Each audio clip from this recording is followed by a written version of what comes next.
Jesus declared, "The hour cometh, and now is, when neither in this mountain, nor in Jerusalem, shall ye worship the Father, but the true worshippers shall worship the Father in spirit and truth, for such doth the Father seek to be his worshippers. But thou, when thou prayest, enter into thine inner chamber, and having shut thy door, pray to thy Father which is in secret." The Almighty dwelleth not in temples made with hands.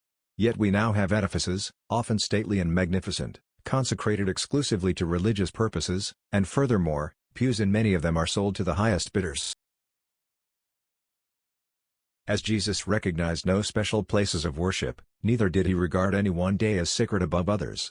He treated all days alike, ignoring the Sabbath, and setting at naught its traditional observance. Therefore the Pharisees sought to kill him, because he did that which it was not lawful to do on the Sabbath day.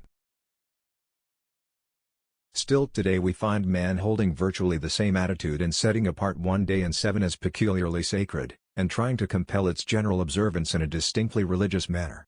The very idea of violence is exactly contrary to the spirit, example, and precepts of Jesus, yet now, often in the pulpit, war is commended as righteous. When undertaken with humanitarian intent, under the plea that the end justifies the means. But two wrongs never make a right, and evil overcome by evil, scatters broadcast seeds that propagate it in men's hearts and cause it to bear fruit in forms more insidious and dangerous, even though not so malignant, as those that have been suppressed. The spontaneous, earnest words of Jesus and his followers proceeded directly from hearts and lives devoted to the service of their fellows. Every disciple was a minister.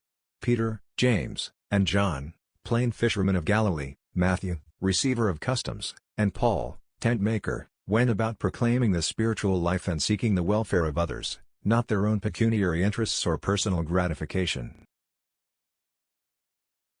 Theological training was not a necessary requisite for their work. They did not need to learn about truth, for they knew the truth itself. They never tried to adjust it to their lives, but always allowed their lives to conform to it. What a contrast with much of the religious effort of modern times!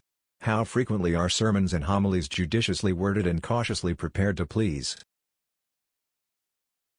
the not over-spiritual tastes and inclinations of certain influential members of the congregation, upon whose financial support the very church organization sometimes depends. How often are elaborate rituals, ceremonies and other irrelevant features introduced, for the maintenance of which, large sums of money must be raised too often by questionable methods.